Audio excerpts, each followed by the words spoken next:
So I'm going to coach this a little bit just to try to keep it succinct, everybody. This is a briefing because we want to keep it brief. We don't usually let people sit down, okay?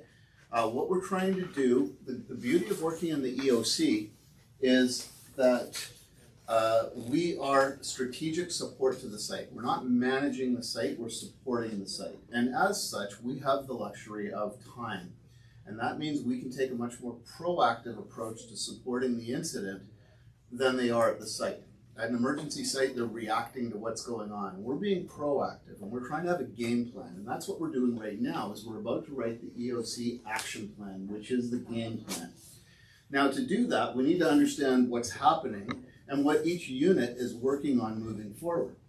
So as you scribe, I only want you to write down action items and who is stating that action item. Okay, we're not going to write down everything that's said. You were asked to put together status reports by meeting with your teams. Those status reports identify what is happening in your area of responsibility, not what's happening at the incident site. Operations will brief us on that momentarily. Okay, you were also asked to identify outstanding issues that you have been tasked with but have yet to complete. Read action items. And what are your priorities moving forward? Read action items, which is why we want our scribe to capture the action items and who's stating them. Collectively, we're going to take all of those action items and we're going to group them into objectives. So we want to identify objectives, the tasks necessary to meet those objectives, the assignments for those tasks, and the timelines for completion. And that allows us to have a proactive action plan. Okay? So, ready, set, go. All right, so actually these meetings are usually orchestrated by the planning chief. So I would usually just do a quick welcome, which happened. So I'll just hand over to the planning chief to walk us through our different sections. Report, please. Okay, maybe let's get started with the operations. Okay, section. yeah, thanks, Marta. So I think everybody knows, has been reported through your emails. The fire is about half a hectare in size. The current weather is, the forecast is dry, hot and dry for the next few days with no wind, so please keep that in mind. The homes at risk, 50 in Anmore and 524 in Belcarre, with additional 50 people in Kent Howdy. So total, what I call kind of greater Belcarre is 574. So that's the area of concern right now. Cal Center has been set up as our reception center. Right now, the outstanding issue for us right now is I believe there are 16 Korean tourists at a hiking trail near north of Bunsen Lake or north of the fire.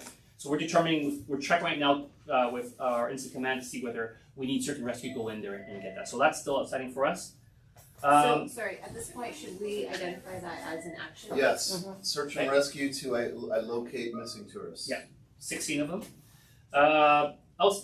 The priorities for us right now is determine whether we need to evacuate more neighborhoods, more people, because we have to determine the size of the evacuation center if required. So that's kind of where we're requesting some priority, determining the extent of that evacuation. So let's hold that and make sure that he's keeping up with us. Determine extent of evacuation and then brackets for ESS. That's it. Okay. Usually outwardly focused, right? Okay. So start with information. ops, info, liaison, yeah. Information, please. Hi, everyone. So at this point, we have got our first round of messaging confirmed and put out. We have a dedicated space on our webpage set up. It's portme.ca/emergency. We are using that in all of our messaging. We have key messaging provided to frontline staff for the phone calls they're receiving over at City Hall. We have a request in right now for a GIS map pinpointing the location of the fire so we can use that in our communications. So sorry, what is that? GIS It's map a GIS map, that a public-facing GIS map to use in communications.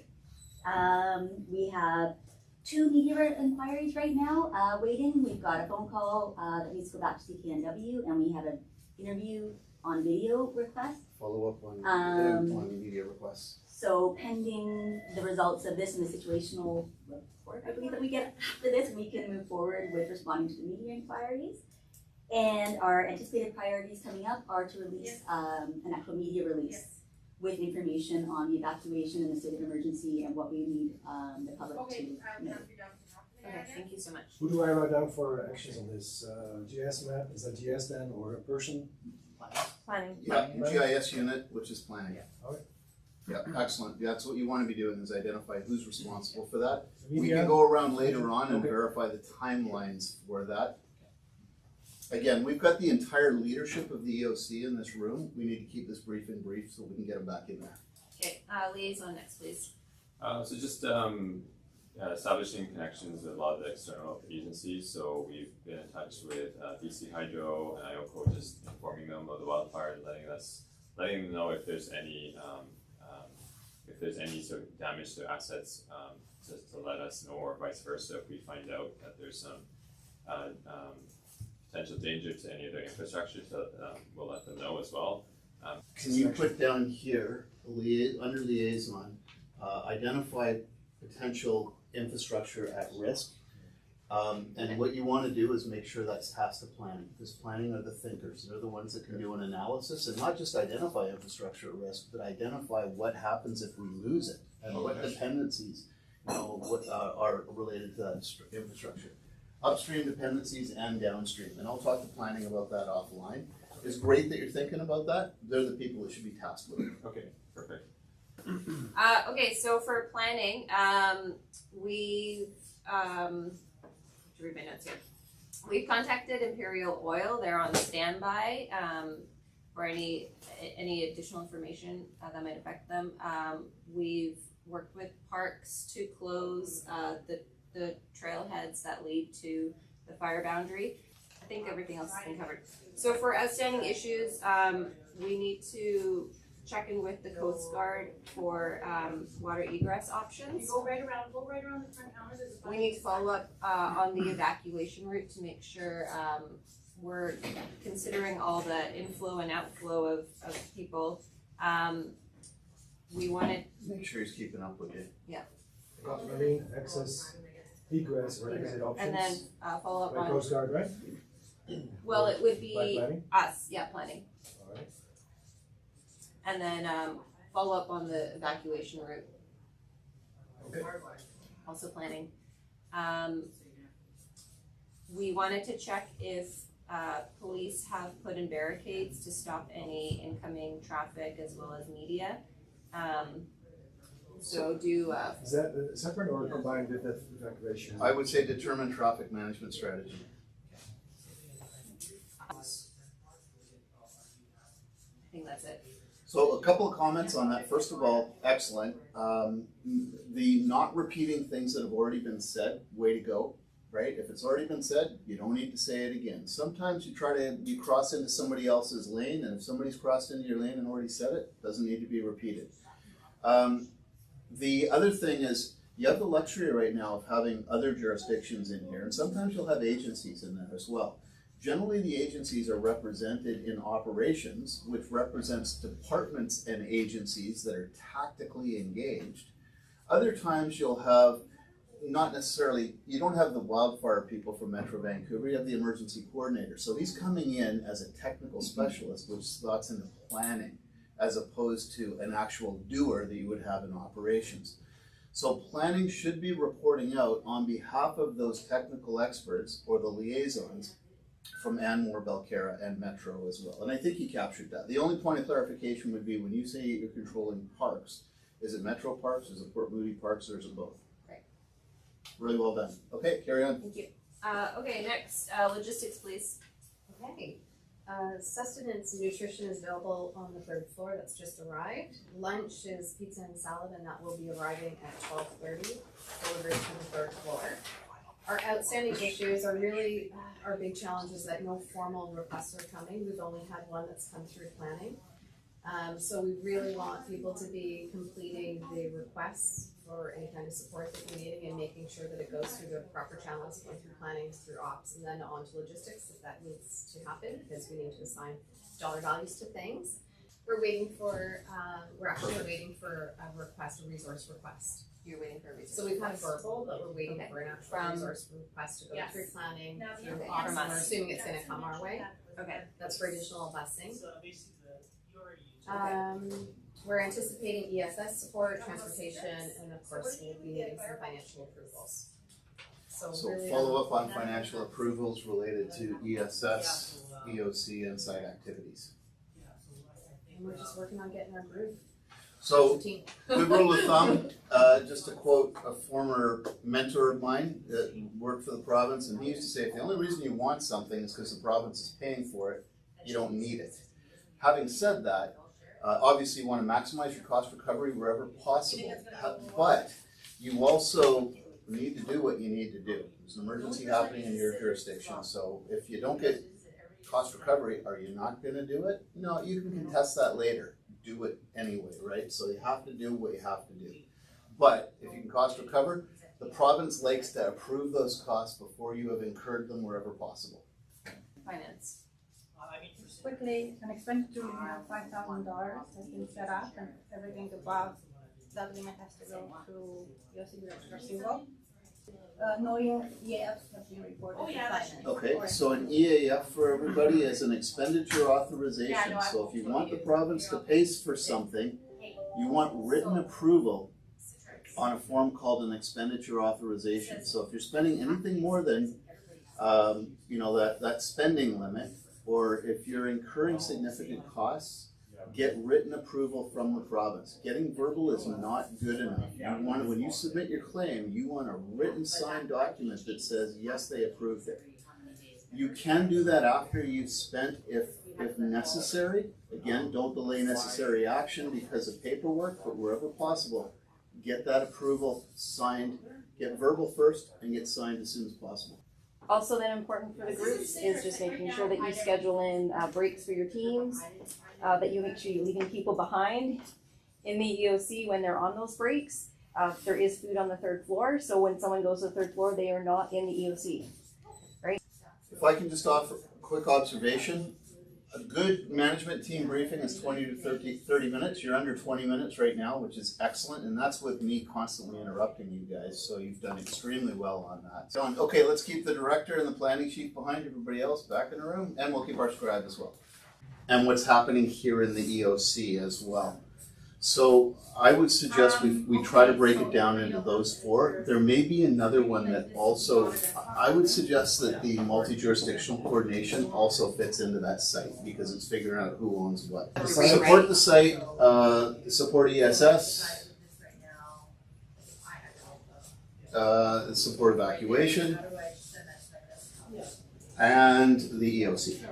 So again, and we'll come up with a nice warm and fuzzy statement that's our objective that says, to support and facilitate safe and effective evacuation of citizens at risk or something like that, right? Okay, so when we're looking through here, this 16 tourists, where does that fit in? If we're trying to get search and rescue out there to find them and what have you? Well, it could be evacuation or it could be site here as well. We're probably going to have plenty on site. Let's call it evacuation because we have people not able to evacuate. So let's put a big E there. So, but who's actually, because search and rescue is external, so who in our EOC is involved? Yeah, it would be law enforcement. So evacuation in BC is the Another color? responsibility of law enforcement. Okay. So that doesn't necessarily mean a cop has to be knocking on every door, but it means law enforcement needs to be coordinating. Yeah. Correct. So that would go to the police branch in operations. Okay. Okay. Determining the extent of the evacuation, that one's already labeled, so we want to know how many evacuees are we getting, right? Who's going to tell us that? ESS is going to find out. How are they going to know? They're going to talk to Anmore, Belcara, the parks. How many people do you think are coming out of there? Like, what are we planning for here? Yeah. I would also add underneath on this is acquire external support. You're not going to be able to manage that many evacuees with your ESS team. So let's start getting external assistance in there. And let's make that a different action item as well. Okay, verify jurisdictions. This is probably going to be your liaison officer working with the other jurisdictions to verify who owns what. And we'll call that site, okay? So let's put site down on that one. What about this one? debating whether it was evacuation or actually ESS? Determine the extent of the evacuation, let's call it ESS, because the purpose of it is to determine what the ESS capacity is. So Andre, the one you just asked about, it's an ESS area, but that work would be done by planning. There's Actually do that absolutely work. nothing wrong with having advanced planning, the APU, in the planning section, look at that for you. They are a think tank that can be given any project whatsoever. So yes, let's call that advanced planning, or APU. Okay? Yep. I'll make sure I understand later. Okay, so it's achieving an ESS objective, but we're tasking planning with it. Absolutely. Coordinating evacuation, not sure what we said about this, but I would suggest setting priorities for evacuation and notification is something else that planning can do. Who needs to know in what order? Who is at greatest risk? And even asking Anmore and Belcarra, do you have the capacity to do this? Because we're looking at it right now. We can work with you and get their liaison to come and sit down with you as well. Like it or not, you're the big brother here. And again, you know, if it's in one and not the other, it's not rocket science. What we want to do is have a written game plan that identifies who's responsible for what within what timeline. And we'll go around once we've got this written up and start writing timelines into it. GIS map, again, planning. This is publicly facing GIS map. So planning is doing it for the information officer.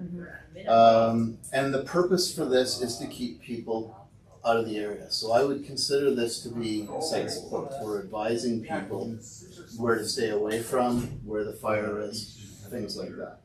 Okay, so we're going to task planning with that under site. So let's write site in there so we know. Okay, you got it? Okay. Follow up with media information. That's probably an EOC thing. So let's call that EOC, information officer. Same with media release, info officer. Identify, Infrastructure risk. Infrastructure risk, again, planning section. So advanced planning is doing that on behalf of site. It's really easy to get caught up in the whole evacuation thing and not realize, holy cow, there's power lines and radio towers and gas lines and and then not just knowing what's at risk, but understanding what the consequences of its loss are.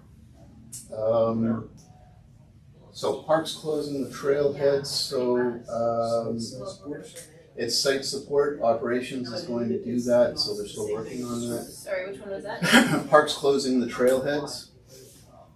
That should be Metro and Port Moody trailheads, as I asked for clarification on that. The state of emergency being finalized, so that's liaison and director. There's nothing wrong with them working together on that. And the purpose of that is to support the site. We want to be able to order people out. We want to be able to restrict travel into the area. So that's the ultimate purpose. Therefore, we're going to put that under that one.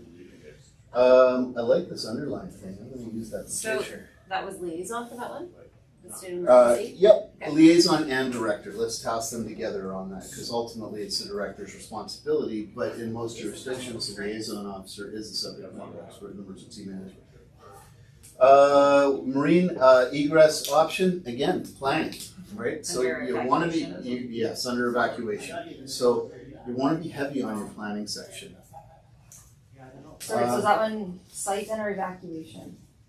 I would say evacuation. Yeah, Can you call it site? evacuation. Yeah, let's call it evacuation. Good catch.